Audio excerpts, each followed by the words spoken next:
Good afternoon and good morning, everyone, and thank you for joining us for transitioning from CMS, MU, PQRS, VBM to the Quality Payment Program, one of our Learning and Action Network webinars.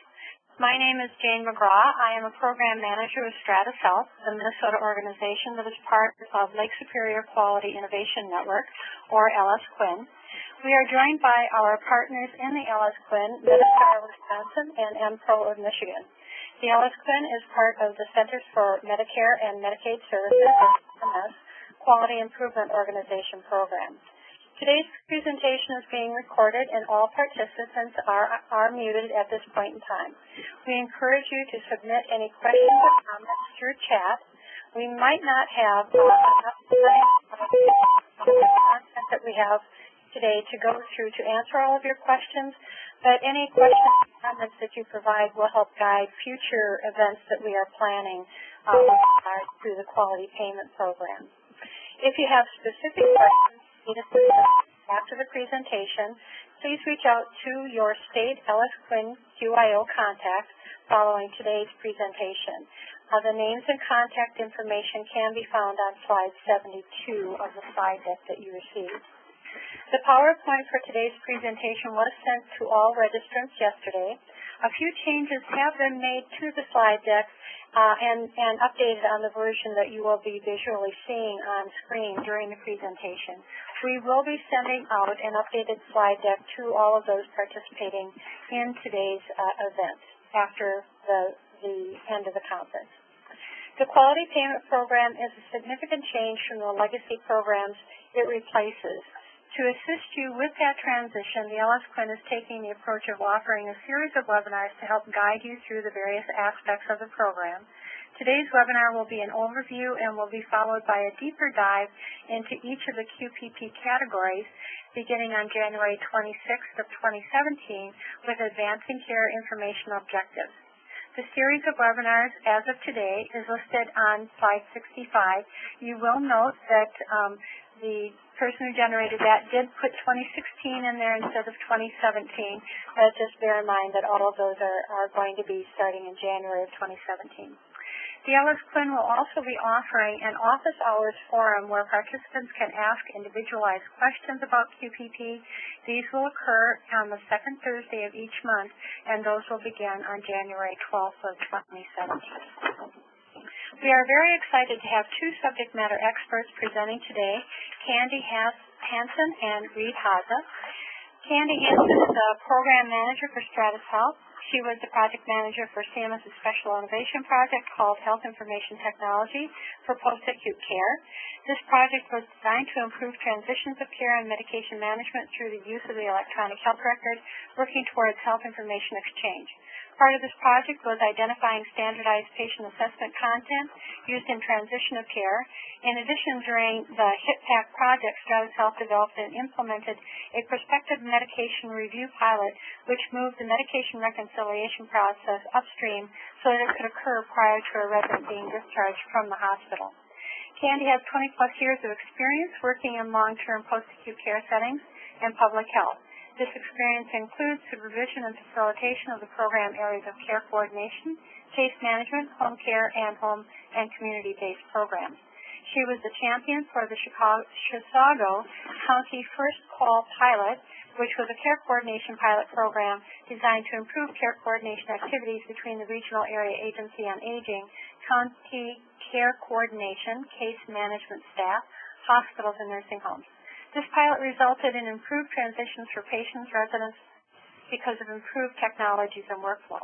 Parts of this pilot are being replicated across the state of Minnesota.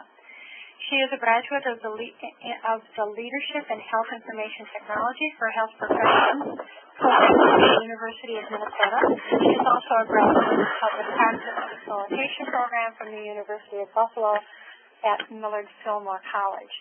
She has extensive knowledge in adult learning principles and experience in developing curriculum to adults and has the ability to adjust the technology complexity of the of the content.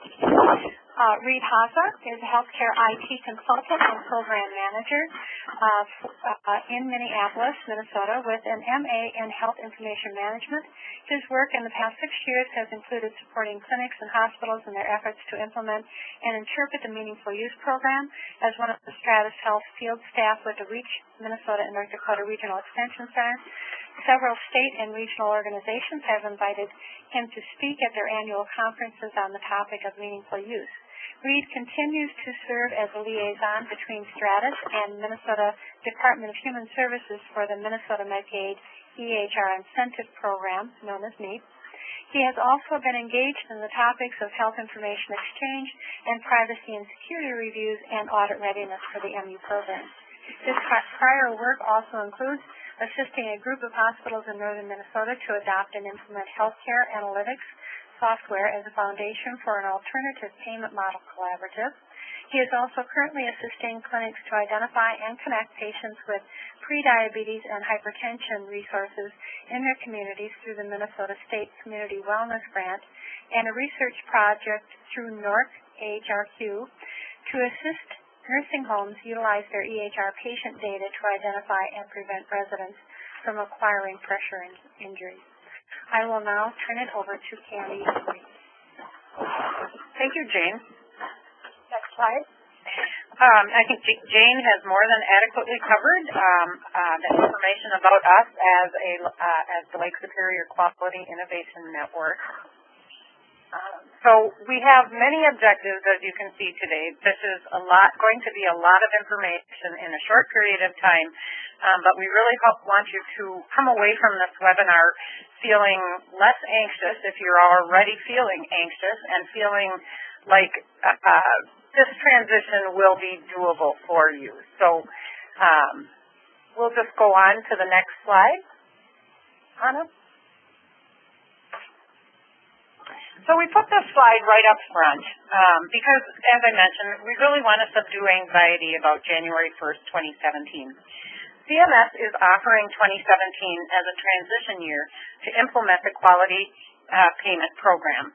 They are offering a series of fixed-pace options for 2017 to help providers be successful in 2017 as they transition from traditional fee-for-service programs to the Quality Payment Program. Just on a side note, CMS does estimate that over 90% of MIPS-eligible clinicians will either receive a positive or a neutral MIPS payment adjustment in the transition year for 2017. And just as a reminder, the payment year is always 2 years after the performance year. So the payment year for 2017 will begin on January 1st, 2019.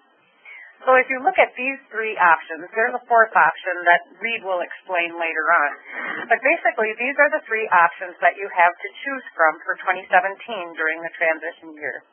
You can do the test pace, which is the minimum, and submit some data after January 1st, 2017, and you could receive either a neutral or small payment adjustment. You can report for a partial year and submit for that partial year, and report for a 90-day period after January 1st, 2017, in which case you would receive a small positive payment adjustment. Or if you're doing really well in the current environment and you choose to do so, you can fully participate in a full year, in a full performance period, so January 1st to December 31st, 2017, in which case you would be eligible for a more modest positive payment adjustment. And we'll go into more detail about what the scoring looks like, so you also have a basic understanding of what that is going to be like. So first, we're just going to do a general overview of the Quality Payment Program. So the Medicare CHIP Reauthorization Act of 2015 was passed with bipartisan support. And we think that that's an important point to keep in mind because, as we know, with the new administration that is beginning, I got done reading an article about the possibility that this program will either be delayed or slowed down because of new administration. But we really want to emphasize that what this is doing is repealing the sustainable growth rate, or the DOC-6 formula. And so that's separate from the Accountable Care Act. And so really want to keep that in mind, because we believe that this is going to continue forward as it's scheduled. What the program does is it streamlines multiple quality reporting programs into the new Merit-Based Incentive Program, or MIPS, and it provides incentive payments for participation in advanced alternative payment models. So as you can see, there are two tracks in this transition year. You'll either choose to be reporting in the Merit-Based Incentive Payment System, or MIPS, or you could qualify for Advanced Alternative Payment Models, or APMs. A very small percentage of organizations in this first transition year will actually be eligible to qualify as an Advanced Alternative Payment Model. But we will be reviewing that in a little while. So this is just a visual, just so that you understand that the PQRS and the Value-Based Modifier Program and meaningful use as we know it today will end or sunset on December 31st. And as of January 1st, 2017, the Merit-Based Incentive Payment System will begin. So it's an important point to keep in mind, because you really want to keep yourself focused in this current performance period of 2016 on being successful at reporting PQRS and at attesting to meaningful use, so that you have the most opportunity to be successful in this new payment environment. So I know many of you have seen this slide on many occasions. CMS has some very aggressive goals for its Part B fee-for-service payments, and is really looking for alternative ways of paying for quality and performance to its Medicare beneficiaries. In the first goal, Medicare payments are tied to quality and value through alternative payment models, or those advanced alternative payment models, and CMS has a goal of having that be 30% of the models by 2016 and 50% by 2018. And CMS's second goal, which is to look at the traditional fee-for-service payments and tie them to quality and value. And so 85% of those payments will be tied to quality and value in 2016, and its goal, CMS's goal for 2018, is to have 90% of those payments tied to quality and value. So just to summarize, fee-for-service payment obviously is not going to go away totally, but we're moving into a different environment where value and positive outcomes will be rewarded.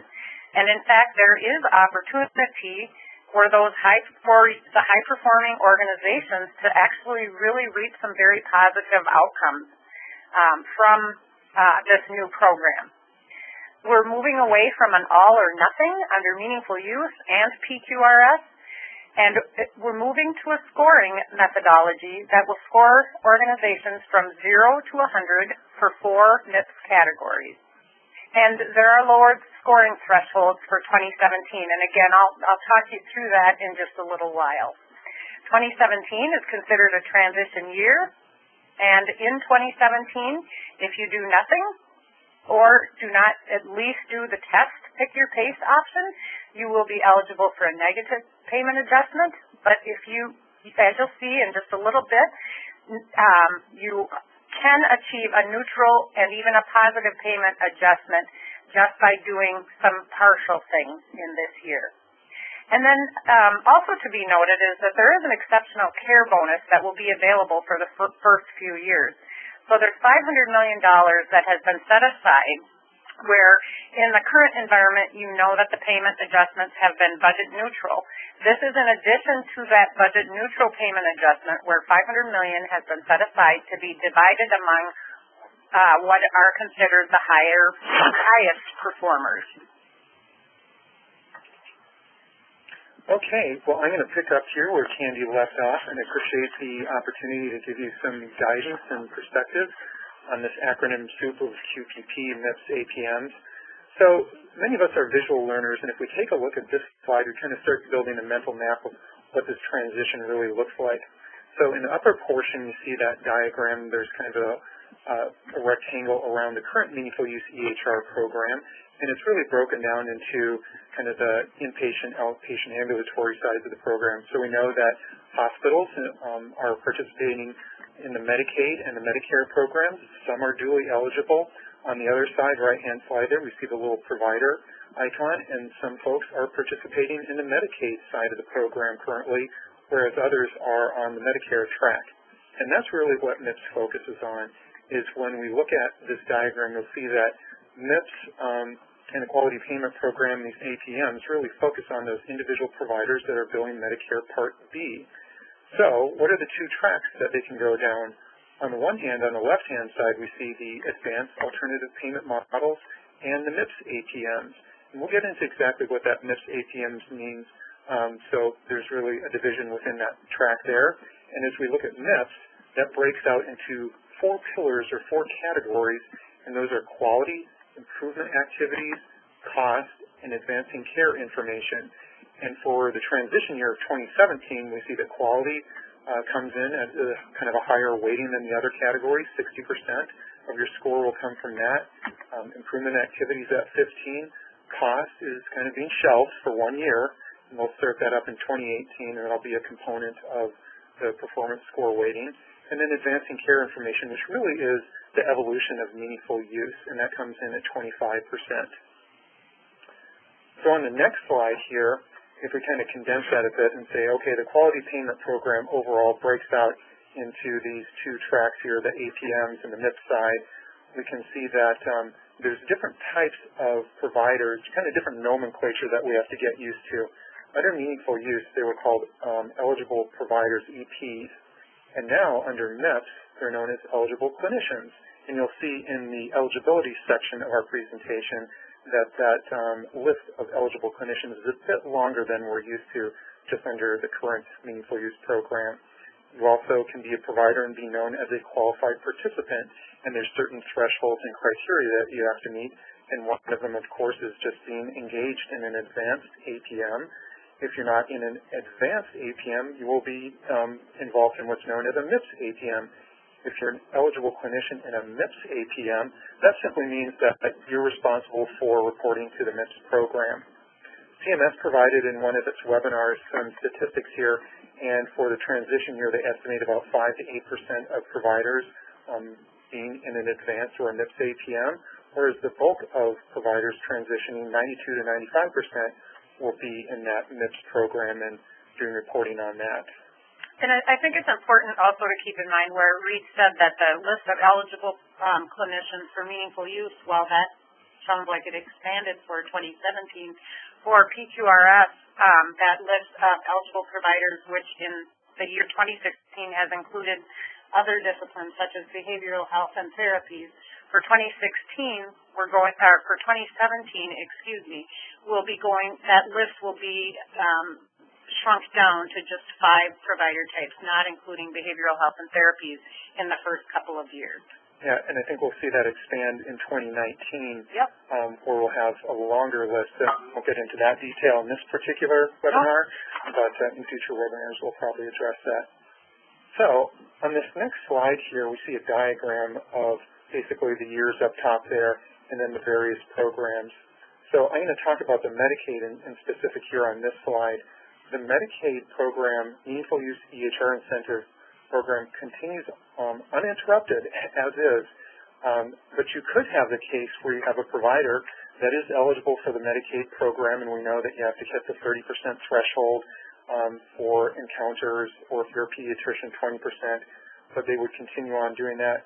But concurrently, we know that providers may have Medicare Part B billing as well. So the big kind of asterisk here for the program is that you will have to participate and report in both. If you're a Medicaid provider currently and doing meaningful use by reporting and attesting to that, that doesn't mean that you get the MIPS get out of jail free card. You actually have to participate. What's the good news on the opposite side of that coin? The good news is if you're already doing meaningful use for Medicaid, well, in all likelihood, you're doing a lot of what you need to do anyways for the MIPS program, be that the quality measures, individual objectives and measures, etc. So the diagram shows there that kind of continues on. It ends in 2021. Things do change, we know, legislatively over time, but as it stands now, that's when the program would end. New providers can still jump in this year and get that Adopt, Implement, Upgrade incentive of $21,250.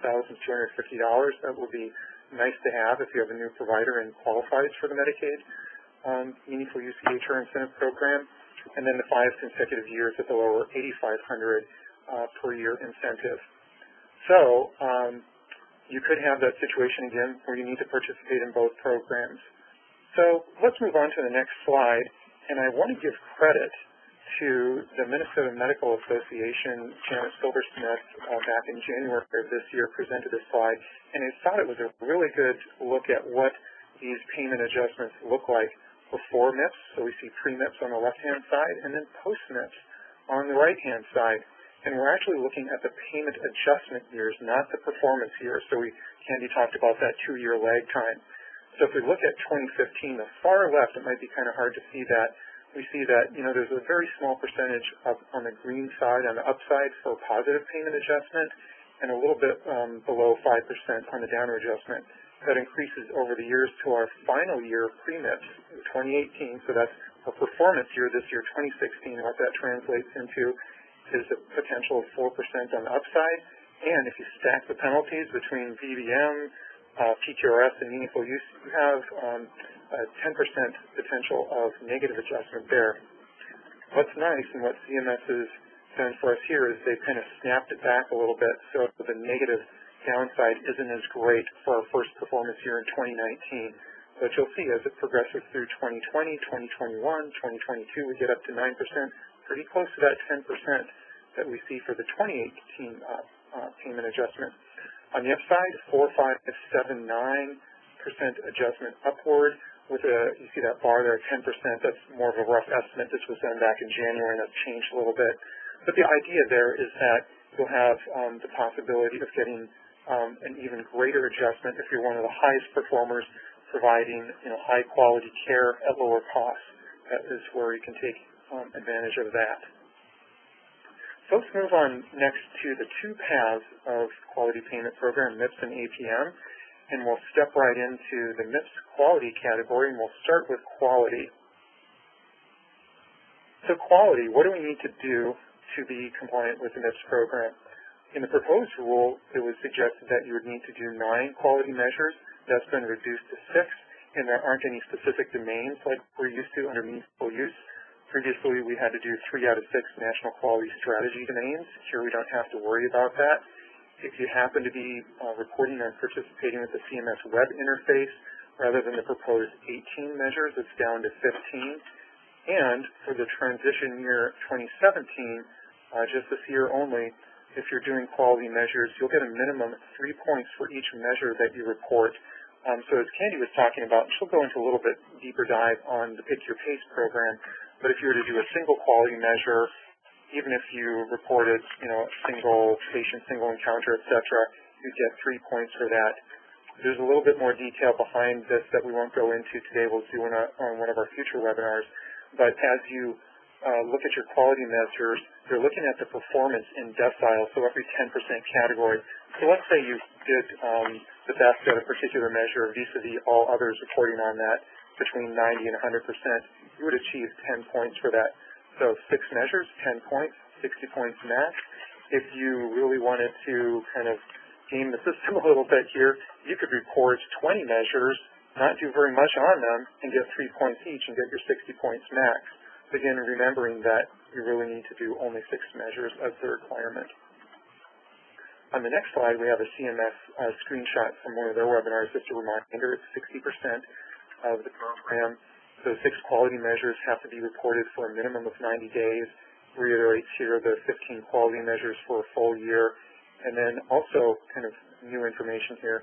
So if you're an APM qualifying for special scoring under MIPS, whether that's Shared Savings Track 1 or Oncology Care Model, you may have the opportunity to kind of get a get out of jail free card where you get full credit for reporting under your APM for the MIPS payment category.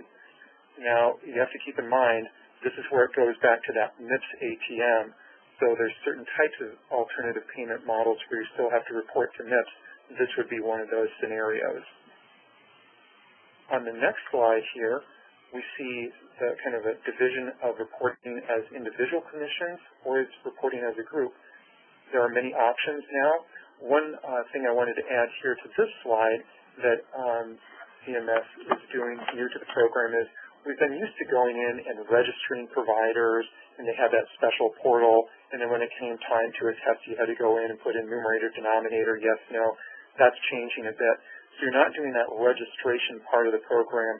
You are doing the reporting part, and the reporting opportunities or avenues for individuals are the qualified registry, the EHR method, qualified clinical data registry, QCDRs, or claims. Many of those are the same on the group side with the exception of the CMS web interface or CAPS. And that, if you do go read the CAPS method, that gives you kind of partial credit. So it counts as one patient experience measure, and you have to submit 5 other measures in addition to that. So I'm going to hand it over to Candy, and she's going to talk about improvement activities. So I'm going to talk about the new category called improvement activities. In the proposed rule, if you read that, you'll remember that it was called clinical practice improvement activities. And where we just got done talking about quality, which is replacing PQRS, as I mentioned, improvement activities is a new category. So in this category, you will choose up to 4 activities from a menu of 90. I believe there are 93. And the activities are weighted. They're weighted either as medium for 10 points apiece or as high for 20 points apiece. And the improvement activities are really designed to help participants prepare to transition to an alternative payment model eventually.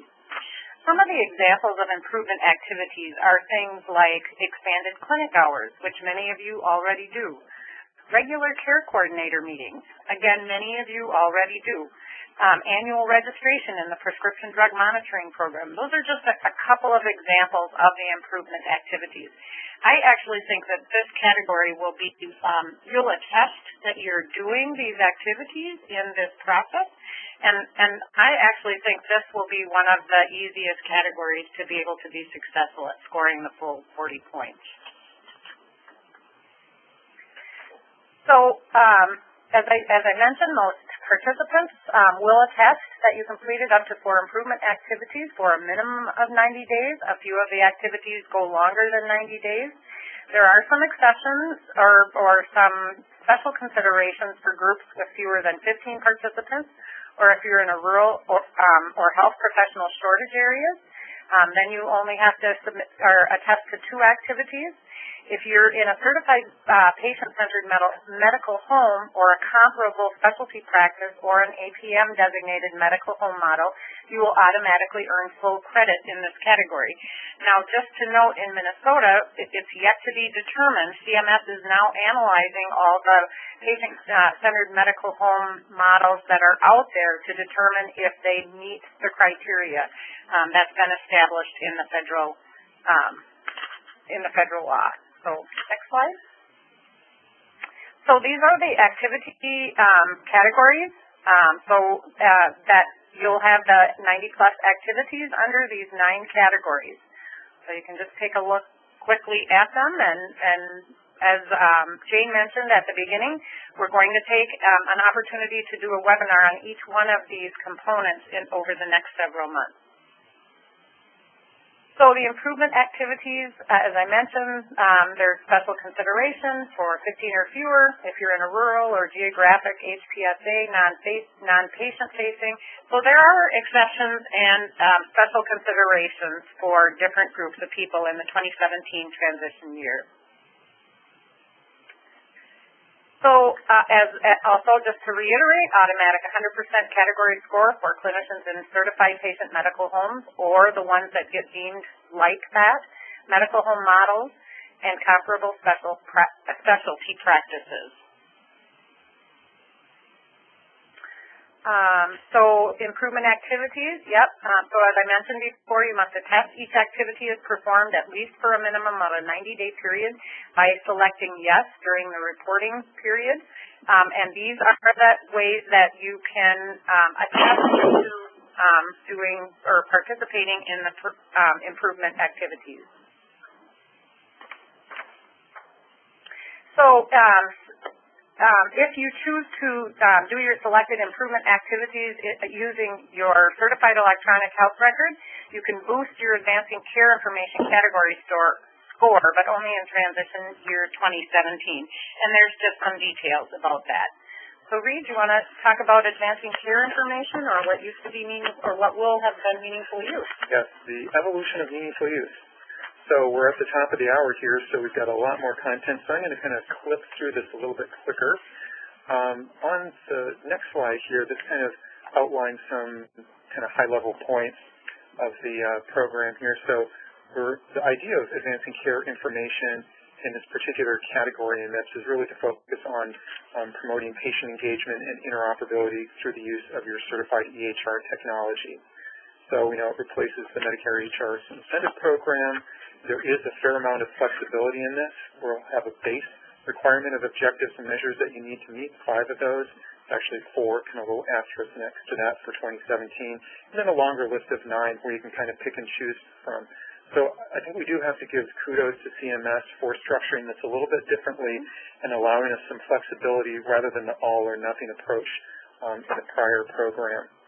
One thing at the bottom of the slide here, and you'll see it in some subsequent slides, is there are really 2 different measure sets for 2017. Most of us will be focused on the measure set that applies to the 2014 certified technology. There is a measure set for 2015 cert. We know that very few vendors have been able to certify their technology to that level, but I'll mention that in an upcoming slide here. On the next slide, there's also some additional bonuses that you can earn. If you're doing additional public health or clinical data registry reporting, you can earn a 5% bonus in the ACI category. Or, as Candy had mentioned, there's some certain specific 18, as a matter of fact, improvement activities that you may be able to report on. Those utilize the certified technology and enable you to get a 10% bonus there. On the next slide here, we see again, reiterates that it's 25% of the scoring overall for MIPS, and the individual objectives for the base portion of ACI are the security risk analysis. We've been doing that for years now under meaningful use. Same with e-prescribing, providing patient access. That's really the patient portal, the ability for them to log in and look at their information, and sending a summary of care, for example, in the CCD, continuity of care format. The one different one, and that's why I said there's 5, but in actuality there's 4, that 5th one really applies to you folks that might have 2015 cert and have the ability to request and accept a summary of care, and that's enabled through a special API or a programming interface that allows the system to go out and make a request, or if it's inbound, it's able to accept it, parse it out, put those individual components of a CCD into the patient chart. So again, we have the 9 measures there. You report on those for a minimum of 90 days, but there's also some alternative possibilities. You may not need to report on this category, and I'm going to get into a few exceptions. So let's just take a look at kind of comparing that meaningful use and ACI overall. So again, one size fits all is kind of the meaningful use approach, and ACI is customizable. We have to do the base, but then you can choose among the performance category objectives and measures. There are kind of across-the-board levels of achievement or thresholds. We know the percentages when we looked at or kind of participate in the meaningful use program, having to meet 70% here, 80% there, et cetera. And this is a little bit more flexible, allowing for a little bit more diversity in reporting. And in meaningful use, the emphasis has been on process, whereas here it's emphasizing patient engagement and interoperability. And then also we know that there was kind of a just disjointed approach between the programs, and there has been a little bit of analysis and harmonization of what's going on between the program. For example, pulling out those quality measures from the meaningful use program when you were doing those concurrently with PQRS. Now we have a single quality category that takes over for PQRS and the meaningful use quality measures. And then also,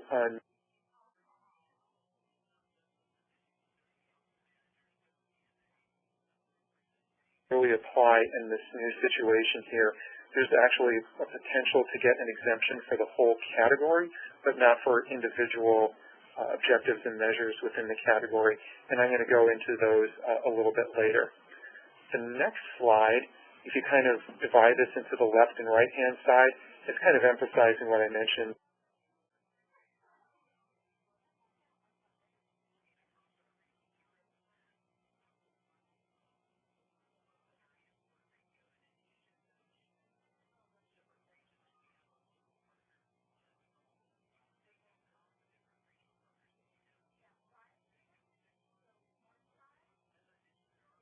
Stage 3 objectives, that's a little bit higher threshold. A little asterisk on that is CMS is providing this transition year. You'll need to start thinking about getting that 2015 CERT technology.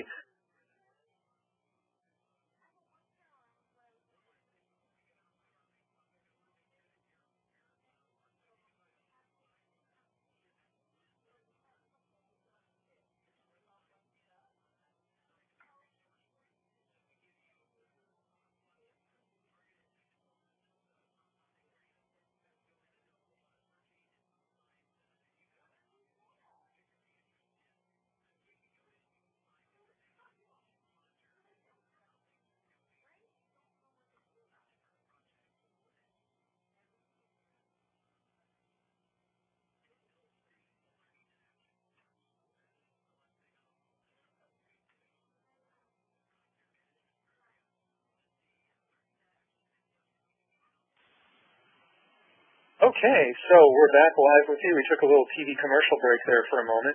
And you didn't miss anything because Reed stopped talking as soon as we knew we had lost our connection. So technology, there we go. So I was just finishing up some comments on the 2015 versus 2014 certified technology there. On the next slide, this is a CMS slide, and it kind of breaks the base requirements into two different categories or two different kind of diagrams there, 2015 being on the left, 2014, again, that's most of us, that's the technology we have in place, and you'll see the four particular objectives and measures to protect patient health information, being the security risk analysis, electronic prescribing, patient electronic access, that's the patient portal, and health information exchange.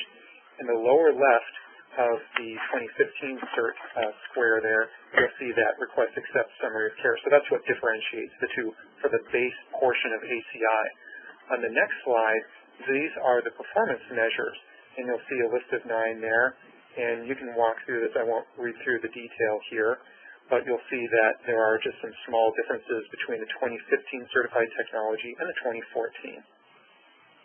So let's move on to the next slide here. So there's some particulars that we should know about for the ACI category. Those are in the first bullet point here. Clinicians are recognized as participating in MIPS APM. Those folks will receive 50% score automatically. So basically, if you did your base score, which you have to do, even if you're in a MIPS APM, you get a 50% bonus, and boom, there you are, right at 100%, you're good to go. If you happen to be a non-patient-facing provider, eligible clinician, or need to claim one of those exclusions, you can do that. What happens is that the ACI category score will be reset to 0, and that 25% will be shifted over to quality, so that would move from 60 to 85% of your total score for the MIPS program. And then also the hospital-based MIPS eligible clinicians, they have an opportunity to participate in this as well. One of the little asterisks there, it's not on the slide, but we know under the Meaningful Use program that was 90% of your services being provided inpatient. That shifts to 75%, and those are the places of service 21, 22, and 23. So a little slight change to that. Last slide here on the ACI category is talking about those exemptions. So again, it's just for the category, not for all the MIPS categories. That's again the reweighting to 0 of ACI and shifting it over to the quality category. And there are no individual objective or measure exclusions. It's for the category as a whole. But the one thing that we don't have information on is the fact that CMS will have, kind of like we've been used to, that there's an application process. And typically that's been, I think it's been the first quarter, roughly April or so before the actual adjustment year. So what I would anticipate is you would have to make applications the latest probably in April of 2018 to apply to reduce that category to 0 for the 2019 performance year. So I'm going to hand this right over. Oh, wait, we have one other thing I wanted to touch on before I hand it over to Candy. Not much to say about the cost category, so advance that next slide there. Except that the cost category is replacing what's currently known as the Value-Based Modifier program. Exactly. So CMS has chosen in this transition year just to set that to 0%. The next slide, I do want to go through a couple things that you might want to think about for 2018, and that is the fact that the way this cost category will be constructed there will be 10 episode measures that are currently being discussed and finalized by CMS. And then we'll have some performance feedback as of 2018, so we'll have a little more information on that. What happens in this category is we expect that it will be about 10% in 2018, and that's going to ramp up to 30% by the year 2021, and that's required under the macro law. We do not select those individual measures. Those are determined by CMS, by them taking a look at your data, looking at what type of provider you are, what type of services you're delivering. And then just like in the value-based measure, they make the determination, and very much like you'd see in a QR-UR report, they kind of stratify the performance among kind of the high cost, low cost, high quality, low quality, and then make a determination for that category. Last point on that is it's based on a TIN and NPI combination, and previously under the value-based measure, that was just TIN only. So Candy's going to walk us through. I'm going to start taking us through just a real high overview of what advanced APMs and MIPS APMs actually are in this program. All right, next slide.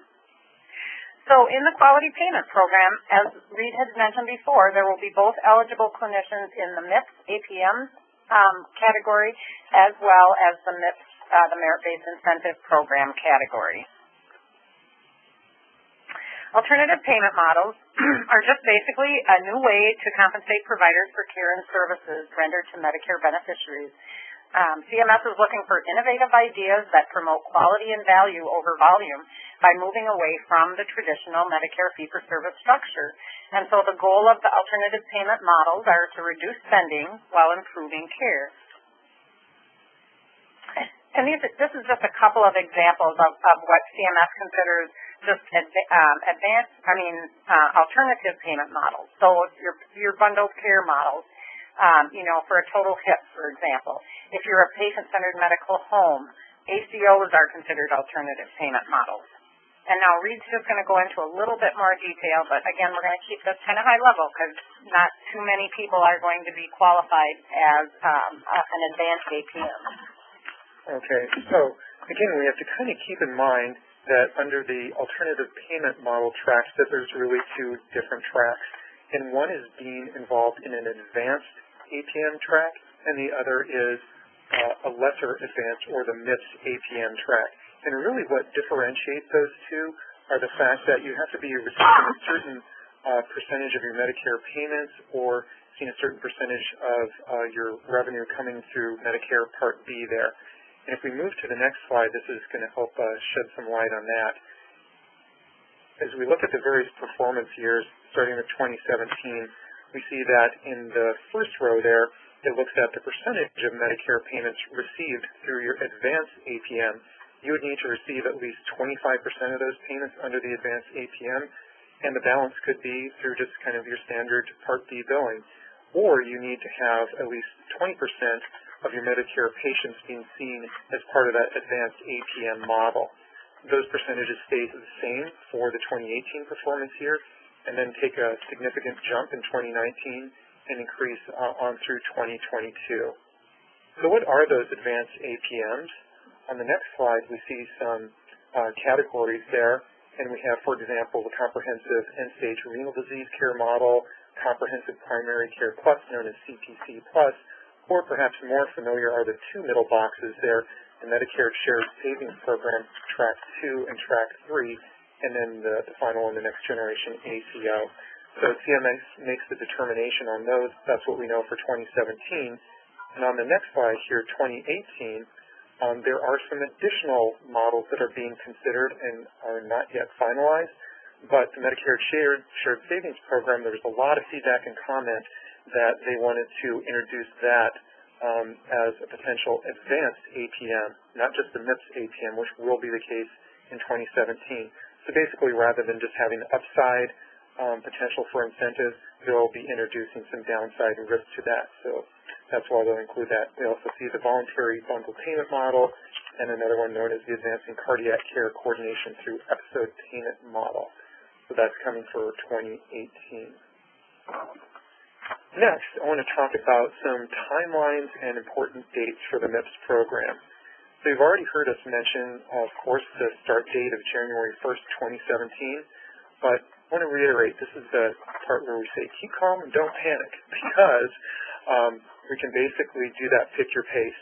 What does that mean kind of practically? Well, that means you could really wait until the end of 2017 and just do one quality measure, maybe one improvement activity, or do the 5 base ACI measures, and you'd be good to go. If you do want to do the partial pace, you could start as late as October 2nd, or if you want to do the full year, of course, you have to start early. But the one thing you need to think about is that 2014 certified technology is what you'll be using for the most part, except for the few that are on 2015, but you need to have a conversation with your vendor about the timing of that. When are you going to be making that shift over? So if that's going to come later in the year, well, you probably want to pick a 90-day period earlier in the 2017 calendar year and then do that conversion 2015 technology a little bit later on. So a little comment on that. On the next slide, how do we know if we're in an advanced alternative payment model? Well, CMS is going to be doing some snapshots throughout the year. If you are an eligible clinician and they're looking at you, we're all kind of considered eligible clinicians until they do this determination if you're a qualified participant, and they take that first quarter, they do it kind of ending March 31st, and if you're in an advanced payment model in that time frame, you are set. Even if you move out of that into some other environment or other setting of care, you're in for that particular year. We'll do that again, ending June 30th, then August 31st. And if you happen to be in an advanced alternative payment model in those time frames, then you're good to go. So they're going to continue that methodology for performance years following 2017, 2018, et cetera, on down the road. The next slide shows this diagram. We're used to this. There's a performance year, and there's a time frame. It happens to be now that you need to report and your attestation by March 31st, 2018. There's that kind of lag time, and then the adjustments are applied as of January 1st, 2019. The final slide in this section is basically bringing your attention to what's going on with individual providers. I already mentioned that for the Medicaid program, that continues on. Same thing for Medicaid-eligible hospitals and CAHs, or if you're a Medicare-eligible hospital of CAH, that kind of continues on. And we see that in the bottom 2 rows there, that if you're a Medicare EP, that ends with this performance year in 2016, and then you're on the MIPS track. It says ACI there, but for all practical purposes, that really is the MIPS 4 categories there. Yep. All right, so now I'm going to just spend a couple of minutes just kind of giving a general overview about how MIPS scoring works. This, again, is your pick your pace option for 2017. So if you don't participate, you will be eligible for a negative payment adjustment for up to negative 4%, and I'll show you a little bit more about that in just a minute. Again, you can submit something and do the test pace, and you can avoid a downward payment adjustment. And if you're feeling like you're being more successful and you want to go for a higher score, you could do a partial submission for 90 days of Medicare, in which you could earn a neutral or a small positive payment adjustment. And again, if you really think you're doing extremely well, there's no reason you shouldn't go to for submitting that full year of data and going for the most positive payment adjustment. And of course, the fourth option is engaging as a qualified participant in an advanced APM, in which case there are no MIPS requirements. So again, the categories are weighted for 2017. These weights will change from year to year. Equality has 60% for 2017. Improvement activities are 15% of your score. Advancing care information is 25% of your score. And again, costs will have nothing for the transition year of 2017. Just another reminder, if you are do ACI exemption, then your categories will be reweighted to reflect that.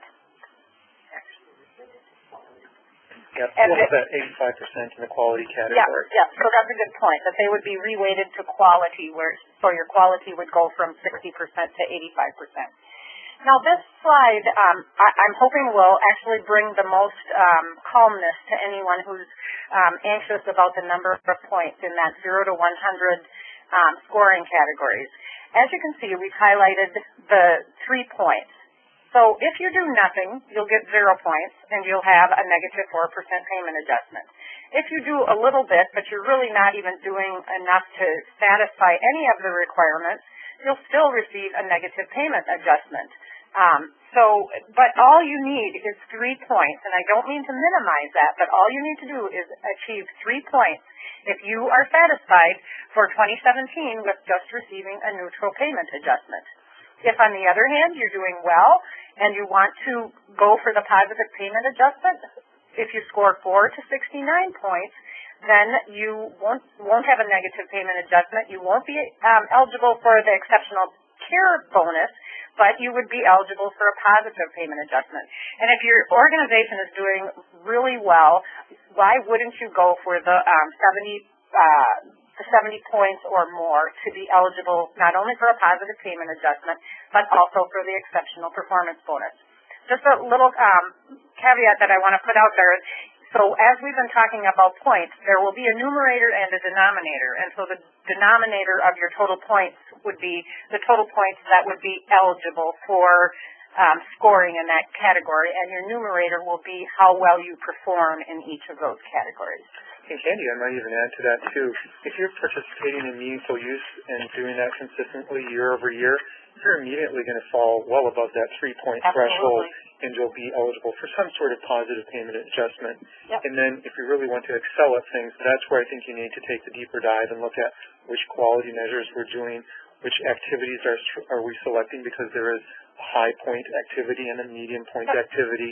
And same thing for the ACI category. You might be wanting to do some of those, not just the 5 core ones or 4 really for 2017, but look at the additional performance measures.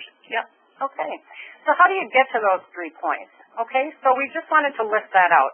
You report to ACI for your 5 required base measures, or you choose 1 quality measure, or you choose 1 or 2 improvement activities, depending on what setting you're in. So as you can see, getting to that 3 points shouldn't be as challenging as it has been over the past several years, especially with PQRS reporting, as well as meaningful use with the reduction in required measures and so on. And this is Lisa, and I'll just add into that, the quality measure. You want to make sure that your quality measure specifications are covering the area that you're reporting. So yep. If it's a 90-day period, that it's 90 days, and if it's a full year, that it's a full year on the specification. Yep. So as you can tell, it's a team effort. Lots to know here, so thank you, Lisa. I'm going to jump into the eligibility requirements now and talk about, we said a lot about the program, but now the question is, does it impact me as an individual provider? As I mentioned earlier, it's a little bit longer list, but more traditional list. If you're participating in PQRS, these may look familiar, but for meaningful use, there's a little bit of a change. So we have physicians. There's a longer definition, and I'll let you read that. It's the MDs, DOs, and a longer list there, but that's kind of the traditional MD definition there. Physician assistants, nurse practitioners, clinical nurse specialists, and certified registered nurse anesthetists are participating in the program, are eligible to be what we call eligible clinicians. On the next slide, how do we participate? Well, you can participate as an individual or a group. The individual will be defined as an NPI number and the TIN, or they assign those benefits and do their billing. As for groups, there will be 2 or more clinicians, NPIs, who have reassigned their billing rights to a single TIN. So that is the group method there. So on the next slide, when will clinicians learn if they are eligible for MIPS? So that's a good point. They're being a little bit more proactive in this regard. They're going to send out notifications. I'm not certain. Candy or Lisa, do you know how they're going to be sending that out? I'm not sure that we've been notified how that will be done. No, we have not received that information yet. And then, additionally, CMS has mentioned that there will be an NPI lookup tool. So in addition to that notification, you'll have some sort of avenue online to go look that up. As for excluded clinicians on the next slide there, basically this is familiar somewhat to the Meaningful Use Program. If you're new this year, you get that, again, I like to use the term, get a free card. It's not really sales in this program. But also if you're below the low volume threshold, and this has caused a little bit of confusion. So if you're doing less than $30,000 in Medicare Part B billing per year, or if you see 100 or fewer Medicare Part B patients during the year, then you could be excluded. You wouldn't have to comply with the MIPS program. On the next slide, I'll show you the kind of reverse side of that coin. But lastly here, also if you're in an advanced APM, basically you don't have to report to MIPS. So on the flip side of the coin, if you say, like, okay, who does this impact, then if the eligible clinicians, you would need to be seeing more than 100 Medicare patients and billing more than $30,000. So it's kind of that and or. You have to meet both of these criteria in order to be an eligible clinician. If you fall below 100 Medicare patients or you fall below that 30,000 threshold for Medicare Part B billing, then you could be excluded from MIPS. So that is a lot in almost an hour. Information. So we've got a couple of resources I just want to review. Go ahead, Lisa. Just one little tidbit on that, when they're going to be looking at that volume that you had. They're going to be looking from October 1st of 2015 through September 30th of 2016 for your volume calculation. That's great point, Lisa. Okay, so very quickly we're just going to review. So what's the LS-QIN's role in this quality payment program? Education is going to be our primary role. We will provide technical assistance, and we will be engaging physicians and eligible clinicians to help them understand the program and to help them really see the value in the program and ideas about changing workflow to be successful in it. As well as we are engaging beneficiaries in that. Next slide. So as Jane mentioned before, we have a webinar series that is going to be addressing each one of the 4 MIPS categories, so the dates are there. And if you have the older slides, they said 2016, but as Jane mentioned, those are all beginning January 26, 2017. Next slide. And then as well, we will be offering regional office hours, which will be our technical assistance forum, the second Thursday of every other month, I believe that is. Not of every month.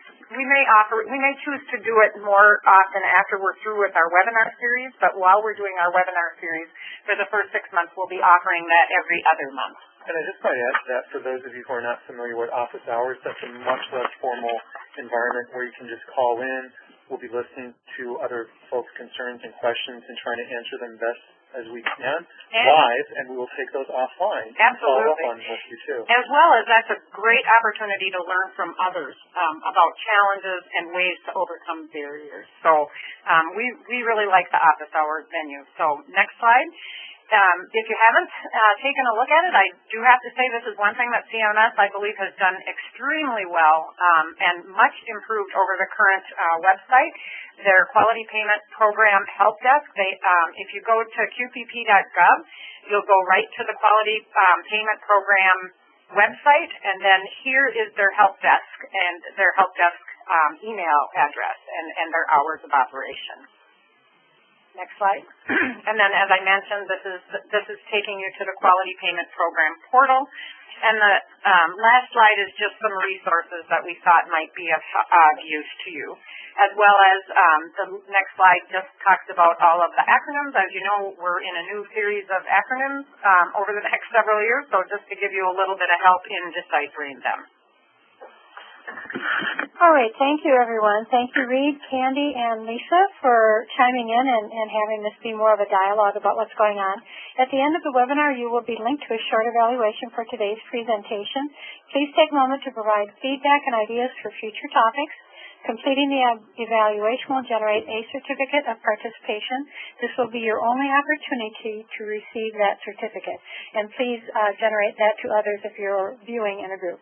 Today's presentation was recorded and will be posted to our LS-QIN website in approximately 2 weeks. Have a good afternoon, and thank you for joining us today.